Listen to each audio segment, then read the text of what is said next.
मदरसों में पढ़ाया जाएगा ऑपरेशन सिंदूर।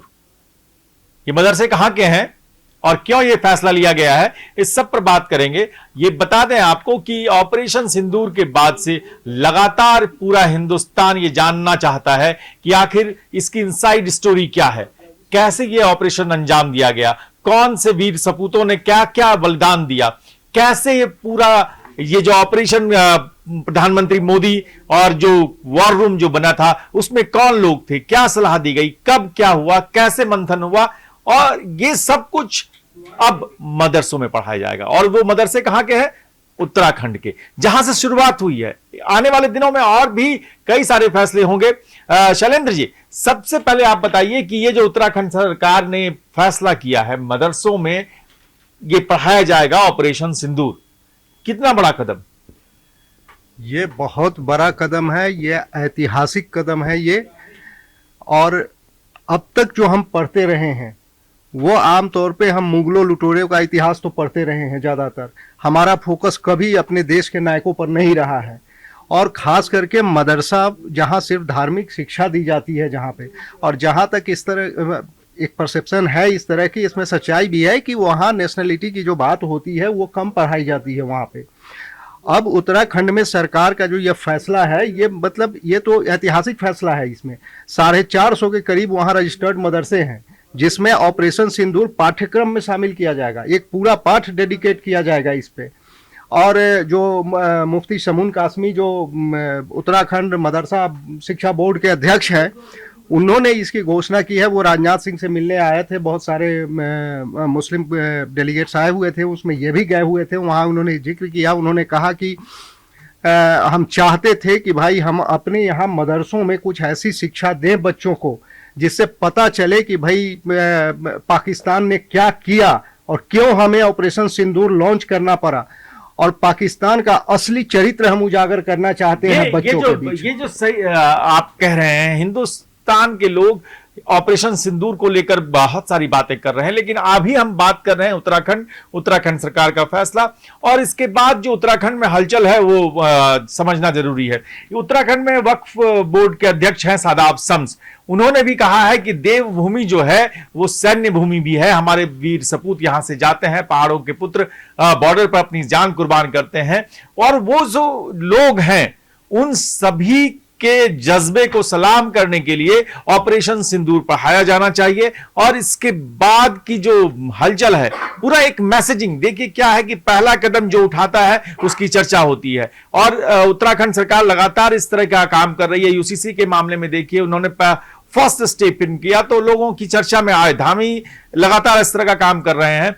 तो ये जो ऑपरेशन सिंदूर को लेकर एक बड़ी पहल उत्तराखंड से हुई है कि मदरसे में, वो भी 12वीं के जो इंटरमीडिएट की जो पढ़ाई होती है मदरसे में, उसको शायद आलिया कहते हैं, तो वो जो है वहां पर ये पढ़ाई होगी। ये जो पूरा देशभक्ति, राष्ट्रभक्ति और देवभूमि की, सैन्य भूमि, वीरों की भूमि, वहां बच्चा बच्चा पढ़ेगा मदरसे में। हिंदुस्तान की ताकत, सेना को सलाम करने वाला ये पाठ, और एक पूरे राष्ट्र प्रेम से लबरेज एक अध्याय जुड़ेगा। बिल्कुल, अध्याय जोड़ने की जो एक शुरुआत की है धामी सरकार ने, वो साफ तौर पर दिखाई दे रही है। बड़ा फैसला लिया है, अब उसके लिए समिति बनाई जाएगी और ये तय किया जाएगा कि किस तरह का पाठ्यक्रम होना चाहिए। एनसीईआरटी का जो लोगों बच्चों को पढ़ाया जाता है उसमें किस किस तरह की चीजें होनी चाहिए। और बहुत जरूरी भी था इस तरह का कदम उठाना, वो इसलिए भी जरूरी था क्योंकि मदरसे में जो बच्चे पढ़ते हैं, जैसा कि शैलेंद्र जी ने कहा कि उन्हें तमाम तरह की चीजें पढ़ाई जाती हैं, लेकिन हिंदुस्तान से जुड़ी हुई चीजें, हमारी संस्कृति से जुड़ी हुई चीजें, हमारे वीर जवानों से जुड़ी हुई चीजें शायद ही पढ़ाई जाती होंगी। और इसीलिए ये कदम जो धामी सरकार की तरफ से उठाया है वो बेहद ही महत्वपूर्ण भी लग रहा है, और इसलिए भी कहा जा सकता है कि काफी महत्वपूर्ण है क्योंकि मदरसों को आधुनिक बनाने का, एक तरह से जिस तरह की शिक्षा हम अपने स्कूलों में लेते हैं वैसी ही शिक्षा मदरसों में। ये जो आप बात कर रही हैं बहुत ये जो इस समय का सबसे बड़ा सेंटिमेंट है हिंदुस्तान का, उत्तराखंड में, उसको धामी ने बिल्कुल सही समय पर एक फैसला लिया है। और उसके बाद एक कदम आगे बढ़ाया है। और मदरसों में आप समझिए कि बहुत सारी चीजें पढ़ाई जाती हैं, भाषा पढ़ाई जा रही है, बहुत सारे बदलाव हो रहे हैं और लगातार मदरसों का एक रिकॉर्ड बनाया जा रहा है, उसमें नए नए शिक्षक हो रहे हैं, ट्रेनिंग हो रही है, मदरसों में भी बहुत तालीम को लेकर बहुत सारे प्रयोग हो रहे हैं। और इसमें जो धामी जी ने कदम उठाया है, उसके बाद मुझे लगता है कि जब आप चर्चा करेंगे तो उस वॉर रूम की चर्चा होगी, उसमें व्योमिका सिंह की चर्चा होगी, सोफिया कुरैशी की चर्चा होगी। तो ये जो है ये एक नेशनल प्राइड है, बिल्कुल नेशनल प्राइड है, क्योंकि जिस तरह और ऑपरेशन सिंदूर जो है पढ़ाया भी जाना चाहिए।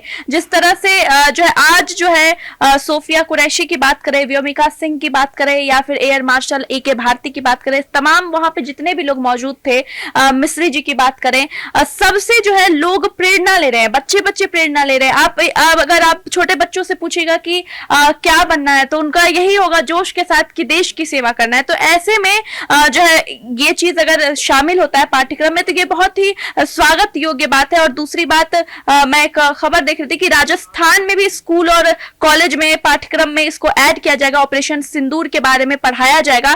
तो मुझे लगता है ये एक अच्छा कदम है, क्योंकि इससे जो है एक देश के प्रति जो भावना होती है, पहले ये था कि जब हमारे समय में होता था कि बहुत सारी ऐसी कविताएं होती थी जो देश के लिए समर्पित होती थी, जो हमारे जवानों के लिए समर्पित होती थी, जैसे कि पुष्प की अभिलाषा होती थी कि फूल की क्या अभिलाषा है कि जिस पथ पर शहीद जाए वहां पर मुझे बिछा देना है। और ऐसे ही तमाम तरह की कविताएं होती थी जो किसान से और जवान से जोड़ती थी हमें।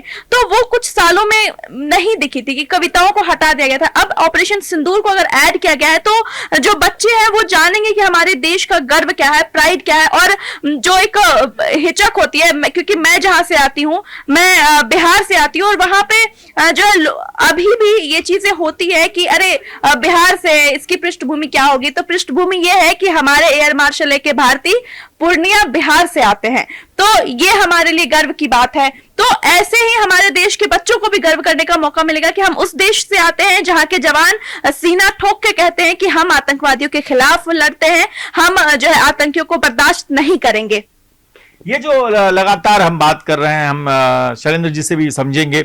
और जो ये बात हम कहते हैं कि पुष्प की जो अभिलाषा है, वो जो कविताएं हम लोग क्लासरूम में पढ़ते हैं तो एक रोमांच आपको महसूस होता है कि एक पुष्प क्या चाहता है। तो जब ये बच्चों के मन में जब ये चीजें जाती हैं तो उसका असर बहुत ज्यादा पड़ता है। और यही वजह है कि मदरसों में आपको ये अध्याय जोड़ा जा रहा है। हम वक्ता से कहेंगे अगर पुष्प की अभिलाषा की कुछ पंक्तियां आप हमारे दर्शकों को सुना सकें तो एक बार फिर तरोताजा हो जाएंगी ये। बिल्कुल बिल्कुल, जैसा शालू ने जिक्र किया, चाह नहीं मैं सुरबाला के गहनों में गूथा जाऊं, चाह नहीं प्रेमी माला में बिंद प्यारी को मैं ललचाऊं, चाह नहीं सम्राटों के शव पे हे हरि डाला जाऊं, चाह नहीं देवों के सर पर चढ़ूं भाग्य पर इठलाऊं, मुझे तोड़ लेना वनमाली उस पथ पर देना तुम फेंक, मातृभूमि पर शीश चढ़ाने जिस पथ जावी वीर अनेक, वीर अनेक, वीर अनेक। ये जो पुष्प की अभिलाषा है कि हम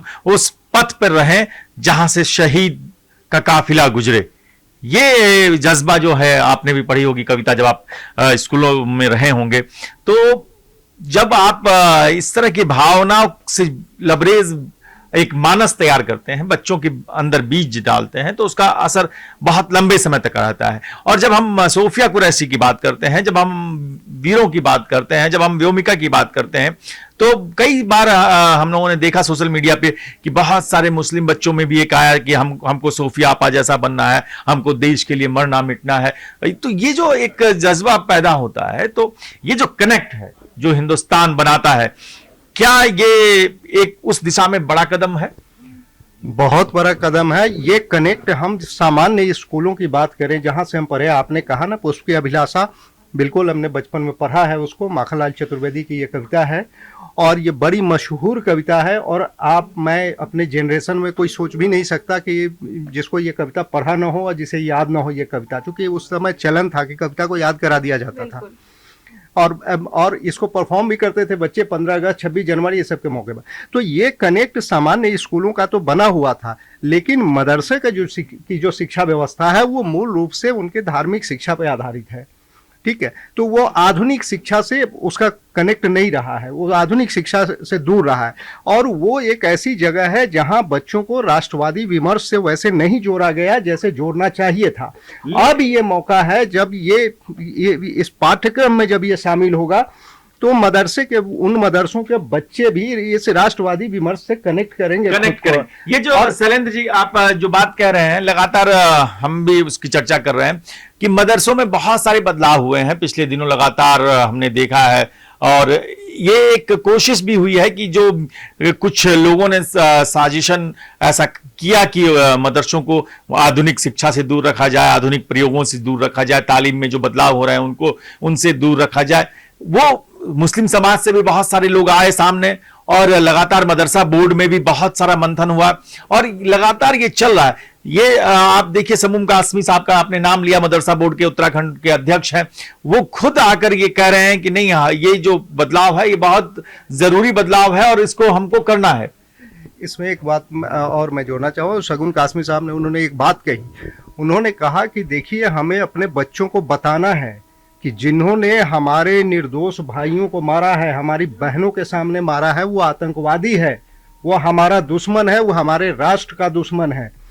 उन्होंने कहा कि हमें अपने ये बच्चों को बताना है कि पाकिस्तान क्या है। एक बात और कही उन्होंने कहा कि भाई पाकिस्तान कहता है 2 नेशन थ्योरी की बात करता है। मैं फिर उसको याद दिलाता हूं कि हमने 47 में तुम्हारे इस थ्योरी को रिजेक्ट कर दिया था और ये बात हमें बच्चों को बताना है। ये जो बच्चों को बतानी है ये हम लगातार करते हैं कि जब कोई जैसे करगिल हुआ, करगिल अध्याय में जोड़ा गया, हमारे एनसीईआरटी टेक्स्ट बुक्स में भी जोड़ा गया, उसको पढ़ाया गया अध्याय।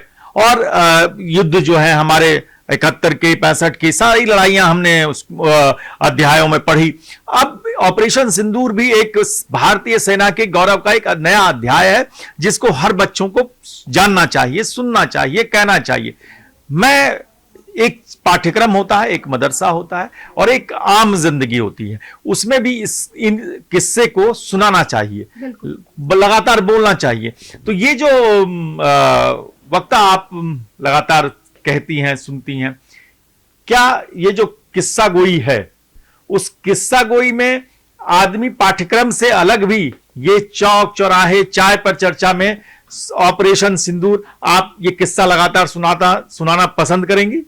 बिल्कुल करेंगे, क्योंकि अभी तो हाल फिलहाल चौक चौराहों पर हर जगह ही ऑपरेशन सिंदूर की बात छिड़ जाती है, तो हम उसके बारे में डिटेल में जानने की और बताने की भी कोशिश करते हैं कि किस तरह से हमारे वीर जवानों ने पाकिस्तान के ऊपर ऑपरेशन सिंदूर करके एक बड़ी जीत भारत के लिए हासिल की, किस तरह से हमारे जो सोफिया कुरैशी थी और विमिका सिंह थी, किस तरह से वो आगे बढ़ी, किस तरह से उन्होंने दुश्मनों को मजा चखाया। तो बात करने में जरूरी नहीं है कि सिर्फ और सिर्फ पाठ्यक्रम में ही इस्तेमाल करके बच्चों को इसे पढ़ाया समझाया जा सकता है। जब हम चर्चा करें, कहीं पर बैठे 4 लोगों में बात करें तो भी ऑपरेशन सिंदूर की बात हो सकती है। और मुझे लगता है कि ऑपरेशन सिंदूर को एक केस स्टडी के तौर पर भी देखा जाना चाहिए, क्योंकि जब हम किसी केस की ज्यादा बेहतर तरीके से स्टडी करते हैं तो चाहे वो बच्चा हो, बुजुर्ग हो या हम में से ही कोई एक इंसान हो, उसे और बेहतर तरीके से अंदर तक समझ सकता है कि रक्षा के क्षेत्र में किस तरह से काम होता है, कैसे हम अपने जवानों को लड़ते हुए देखते हैं, उसके लिए उनकी तैयारी किस तरह की होती है। तो बच्चों के अंदर शुरू से ही जब इस तरह की चीजें डाली जाएंगी या पढ़ाई और सिखाई जाएंगी तो वो भारत देश के लिए और बच्चों के लिए खुद एक मजबूत बनने के लिए बहुत अच्छा होगा, मजबूत बनने के लिए बहुत अच्छा होगा। ये जो पूरा विमर्श है लगातार हम कर रहे हैं, ये जो मदरसा बोर्ड अभी उत्तराखंड ने शुरुआत की है, आपको क्या लगता है कि हिंदुस्तान के सारे मदरसों को इसमें पहल करनी चाहिए और इस प्रस्ताव को जितनी जल्दी हो सके अमल में लाना चाहिए? जी बिल्कुल ऐसा करना चाहिए और मैं उम्मीद करता हूं, मुझे उम्मीद है कि आगे हमें कुछ और घोषणाएं देखने को मिलेगी। देखिए मदरसों में आप बार बार जो जिक्र कर रहे हैं, मदरसों में सुधार की प्रक्रिया चल रही है। आप असम में देखें, वहाँ के मुख्यमंत्री हेमंता बिश्वा शर्मा ने कहा कि भाई ठीक है, तुम्हारी धार्मिक शिक्षा को हम टच नहीं करेंगे, लेकिन सिर्फ वहीं तक हमें सिमट के नहीं रहना है, हमें डॉक्टर इंजीनियर्स भी प्रोड्यूस करने। तो उन्होंने कहा कि इसको बिल्कुल आधुनिक शिक्षा से। उत्तर प्रदेश में योगी जी की सरकार यही काम कर रही है, उत्तराखंड में यही काम कर रहा है। उत्तराखंड में पहली बार जो अभी ऑपरेशन सिंदूर बिल्कुल ताज़ा घटना है और इसको जोड़ने का काम किया है, उन्होंने पाठ्यक्रम में डालने का काम किया है। तो अब ये चीज़ है कि जो बच्चे पढ़ेंगे वो उससे होकर ही जाएंगे। ये उससे ऑप्शनल नहीं होगा उनके पास। Option तो जाहिर सी बात है कि इसकी जानकारी उन तक आएगी। इसका देखिए सारे मदरसों में ये होना चाहिए, जो रजिस्टर्ड नहीं है मदरसा बोर्ड के अंदर उनमें भी होना चाहिए, उन लोग को भी इनिशिएटिव लेना चाहिए। एक नैरेटिव जो पाकिस्तान बार बार सेट करने की कोशिश करता है, पाकिस्तान की तरफ से कहा जाता है कि भाई ये भारत में जो 20 करोड़ 22 करोड़ मुसलमान हैं वो हमारे एसेट हैं, ये उनके नेता ओपनली कहते हैं। उनको ये लगता है कि भारत में जो मुसलमान हैं वो भारतीयता से ओतप्रोत नहीं है, वो उनका हम इस्तेमाल कर सकते हैं। देखिए, मुझे लगता है कि ये जो इनिशिएटिव है ना, ये पाकिस्तान के उस नैरेटिव को धुआं करने के लिए है। काफी है ये जो बात आप कह रहे हैं। अब जब हम ऑपरेशन सिंदूर की चर्चा करेंगे, जब हम उसके वॉर रूम की चर्चा करेंगे, जब हम उसकी तैयारियों की चर्चा करेंगे, जब हम उसके को लेकर एक राष्ट्र की चेतना की बात करेंगे, तब हम ओवैसी का भी जिक्र करेंगे।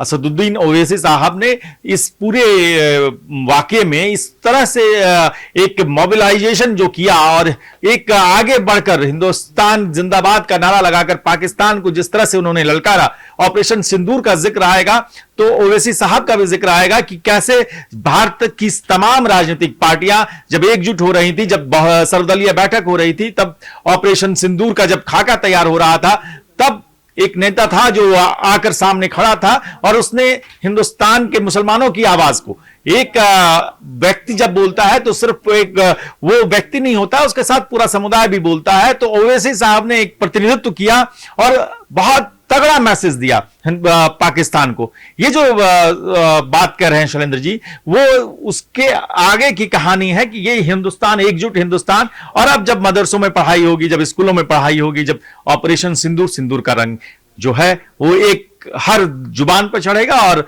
हर मस्तिष्क में ये छा जाएगा कि हम अगर अपने दुश्मनों के साथ जब भी जंग होगी, हम सारा हिंदुस्तान एक रहेगा। बिल्कुल, सारा हिंदुस्तान एक रहेगा। और ये मैसेज हम देशवासी, हम भारत के लोग हमेशा लगातार देते आए हैं। और आपने जैसा कहा कि इसमें असदुद्दीन ओवैसी का बहुत बड़ा हाथ रहा है। वो जिस तरह से जो है लगातार बयान देते रहे कि मुझे गृह मंत्री का फोन आया, मैं सबसे पहले गया क्योंकि मुझे, मेरे लिए देश राष्ट्र सर्वोपरि है। फिर जिस तरह से उन्होंने हिंदुस्तान जिंदाबाद के नारे लगाए, वो नारे की जो है आवाज जो है पाकिस्तान तक गई, सरहद पार तक गई। वो पूरा दुनिया देखा कि आपको दूर से जरूर दिखता होगा कि भारत में बहुत सारे इशू हैं, लेकिन यहां पर जब देश की बात आती है तो सारे इशू भूलकर सब एक साथ खड़े नजर आते हैं। जिस तरीके से असदुद्दीन ओवैसी ने कहा कि मुझे अपने पूर्वजों को धन्यवाद करना चाहिए कि वो उस पार नहीं गए और इस पार रहे, क्योंकि ये हमारी सरजमी है, ये हमारी धरती है, हम यहीं रहेंगे। और जिस तरह से हम लोग लगातार ऑपरेशन सिंदूर की बात करते आए हैं,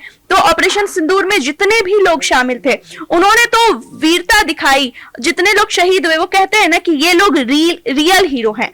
रियल हीरो अलग होते हैं, रियल हीरो अलग होते हैं। और इनके लिए एक मेरे जहन में कविता आ रहा है कि शहीदों के मजार पर लगेंगे हर बरस मेले, वतन पे मरने वालों का यही बाकी निशान होगा।